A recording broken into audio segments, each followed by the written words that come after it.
Hello and welcome to the Pavilion. And what a game of cricket we've just witnessed in Rawalpindi. Congratulations to Islamabad United. They're the third team to qualify for the playoffs. With me in the Pavilion, I have got Azhar Ali, I've got Mohammad Hafiz and Misbah ul Haq. Wasim Akram थोड़े से सदमे में इस वक्त इसलिए उन्होंने कहा कि मैं इस वाले सेक्शन में नहीं आऊंगा. राइट दोस्तों, आइए सबसे पहले जरा मैच समरी के ऊपर नजर डाल लेते हैं. Match summary, this is how it went down on your screens. Look at that. Now today Shadab won the toss and invited Multan Sultans to bat, and boy did they bat. Great innings there by Usman Khan. 200 के strike rate के साथ उन्होंने batting की है, and the Islamabad United bowlers could not figure out what to bowl to him. Fantastic innings there by him. Also Charles there coming up with an explosive innings, and then Yasir and Rizwan contributing as well, though we will talk about their strike rates maybe in the post-match. Fahim 2 for 32, and there you have it, 1 for 29 for Hunain, and then Naseem 1 for 31. Islamabad United, well, they started off a very shaky start, 2 wickets down right at the beginning of the innings, but it was that Colin Munro and Shadab Khan partnership that put them back on track to what will be remembered as a famous victory at the Rawalpindi ground. Look at that, Munro with 84. That was a massive strike rate that he batted with. Shadab accompanied him, and Imad Wasim, who was out of form, well, finally he come to form today, playing the hero's role in that last over. Abbas Afridi 3 for 40, Mohammad Ali 3 for 44, Willie 1 for 30, and Jordan 1 for 42. And that's how Islamabad United have won that 3 wickets. Congratulations to them. They've gone straight into the qualifiers. They go to the playoffs. Sorry, qualifiers. I'm saying playoffs. My apologies. We are short on time. I'm going to move this very fast, quickly. Misbah, where do you think Multan went wrong? Do you think that the bowlers bowled well for Multan Sultans? Do you think that the Multan Sultans bowling is now a little exposed? They are. I think the way they bowled today और जो tactics थे, क्योंकि हमारे पास time इतना नहीं है, जो clearly आप अगर देखें एक एरिया जहाँ पे रन्स हुए, एक तो लेंथ बॉल्स, फर्स्ट 10 ओवर्स बहुत लंबा टाइम ले लिया उन्होंने विकेट को असेस करने के. भाई स्लोअर वन और लेंथ बॉल नहीं चलेगी यहाँ पे. You have to go to the death bowling in the stumps. Yorkers पे जाना है. उस वक्त तक 120 से ऊपर स्कोर हो गया था, and then they start basically defending this total, and then keeping mid off up, third man point up, and continuously bowling over the wicket. बाहर निकलता हो, रिवर्स हो रहा है, बाहर निकलता हो लेफ्ट हैंडर को आप यॉर्कर मारने जा रहे हैं. तो एक एरिया ही है, अगर एज लगेगा तो थर्ड मैन पॉइंट के ऊपर से जाएगा, पूरा शॉट अगर लगेगा तो मिड ऑफ के ऊपर से जाएगा. कंसिस्टेंटली पता नहीं कोई 12 चौके लगे हैं वहाँ पे. इवन आखिरी ओवर में भी इमाद वसीम को सेम आपने बॉल दिए हैं, और वहीं पे ही आपका सारा मैच आपके हाथ से निकल गया. मुझे नहीं समझ आती कि कौन से टैक्टिक्स हैं. अगर मेरे टांग पे फील्डर बाउंड्री राइडर्स मेरे हैं और थर्ड मैन मेरा अप है, पॉइंट अप है, मिड ऑफ अप है, क्यों नहीं मैं राउंड द विकेट जाके अंदर आता हुआ यॉर्कर क्यों नहीं मार रहा? मैं तो खुद वो एंगल दे रहा हूँ बैट्समैन को कि यहाँ से चौका मारो.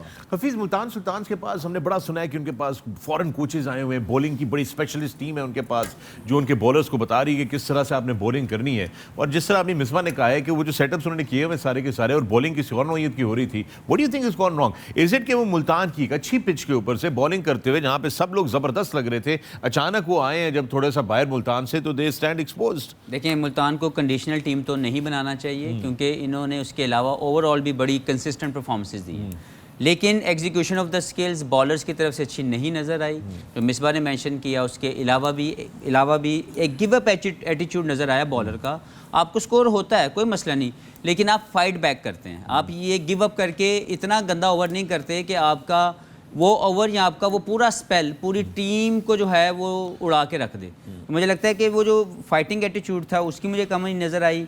बिलीफ का जो है ना, वो जो एक आंसर आपकी क्रिकेट के अंदर झलकता है, वो मुझे कम नज़र आया मुल्तान की इस बॉलिंग अटैक के अंदर आज की एग्जीक्यूशन में.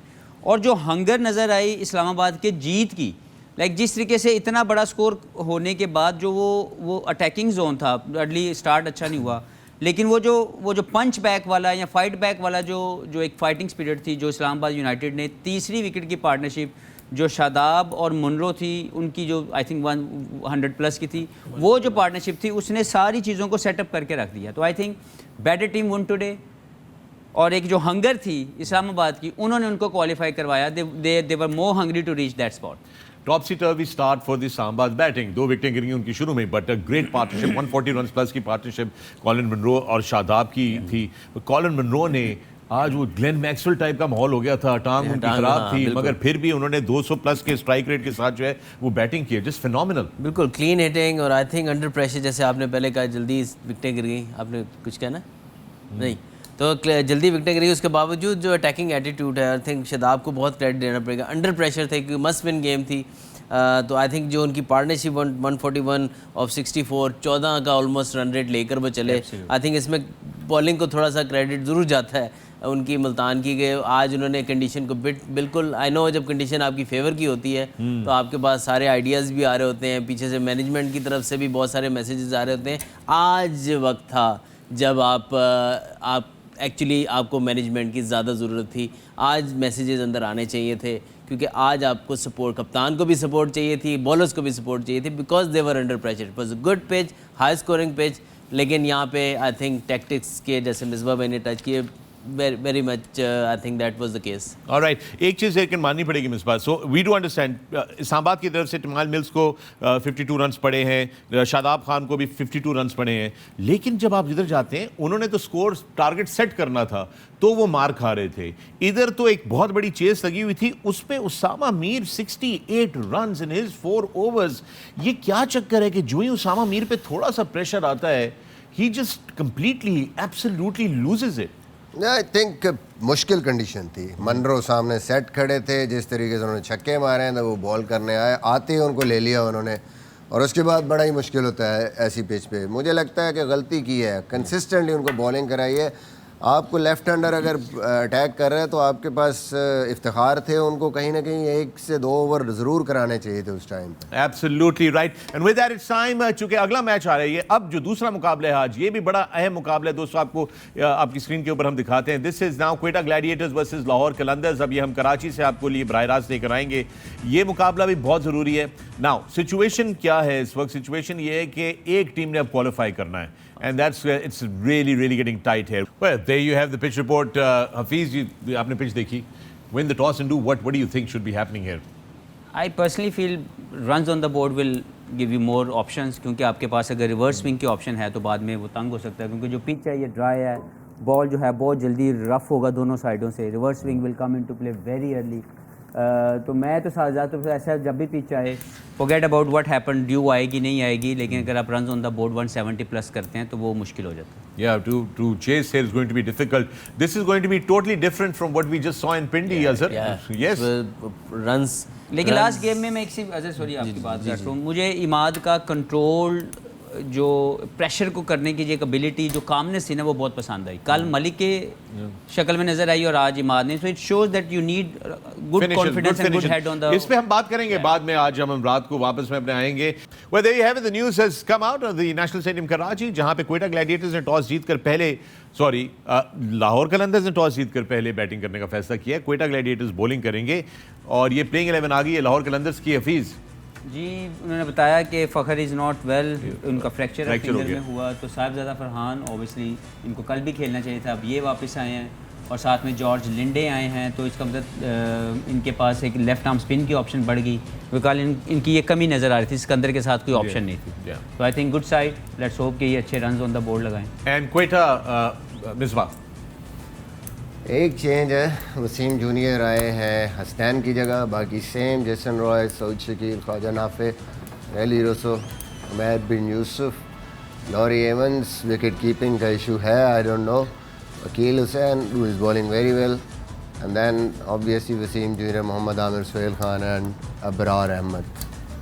Yeah, so what do you guys think? Azhar, what are your initial thoughts? You're looking at both these squads now. Yeah, I think rightly so.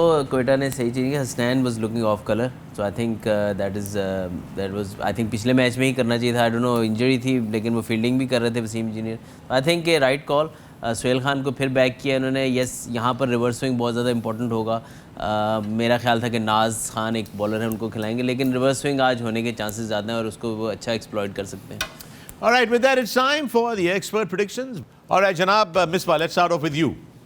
एक चीज़ तो तय हो गई है बाय द वे दोस्तों कि the curse of Hafiz has वजह been मैं नहीं broken. था, नहीं नहीं थे, लेकिन वो वजह आज बहुत देर लगा के आए हैं आप कहीं। नहीं, इनके तोते कहाँ गए जिसकी वजह से ये जीत रहे थे? वो तोते आज उड़ गए थे। उनके तोतों का नहीं पता, लेकिन मिसबा ने कहा था कि उन्होंने इस्लामाबाद यूनाइटेड ने 10-12 बकरों की काले बकरे ज़िबा किए हैं तेरी कर्ज को ब्रेक करने के लिए। Misbah your team. एक जीते हैं तो नहीं तो ये पोस्ट मैच में बताएगा, आजकल यही चल रहा है। पोस्ट मैच में बताएगा मिसबा। चलो यार लाहौर ही चले। लाहौर देख लो, मेरी टीम ओके। मांग रही है इन्हें। अच्छा जी, हफीज। लाहौर ही। ओए होए वसीम भाई कौन सी है? वसीम भाई की भी लाहौर है। अच्छा, या ही जस्ट मिस चांस ले ले। चांस नहीं, मैंने कोयटा ही कहना था। Quetta Quetta gladiators. Gladiators. Alright, and there are your. अकेले वाला जीत रहा है आज। मैं खत्म कर दूं सेगमेंट? नहीं नहीं, कल। And those are your expert predictions. I know कि हम लोग बहुत सारी बातें करना चाहते हैं उस पहले मैच की जो मुल्तान सुल्तान्स की और इस्लामाबाद यूनाइटेड के, but what we're going to do is we're going to hold up so that Wasim can join us after this game and then we can talk about ये जो अब गेम होने लगी है इसके बारे में भी, और फिर जो मुल्तान सुल्तान और इस्लामाबाद यूनाइटेड का मैच है, क्योंकि उसमें बहुत सारी चीज़ें हैं जिसका हमें ऑपरेशन करना बहुत बहुत ज़रूरी है। डोंट वरी, इसमें भी होंगी। इसमें भी होंगी? Are you sure, Azhar? Azhar is looking very confident. Misbah, you think that's going to happen in this game? अच्छी क्रिकेट हुई है, अभी भी अच्छी क्रिकेट होगी, देखना कितनी बातें करने को मिलेगी। हाँ ना, कोई मसला नहीं। 4 का डिफरेंस है। 4 का 5 का हो जाएगा। 3 रह जाएंगे। चले देखते हैं दोस्तों, and with that we're going to be back after this game. We're going to take you across now to the National Stadium Karachi, where both the teams will be in action very soon. We'll see you on the other side of the game.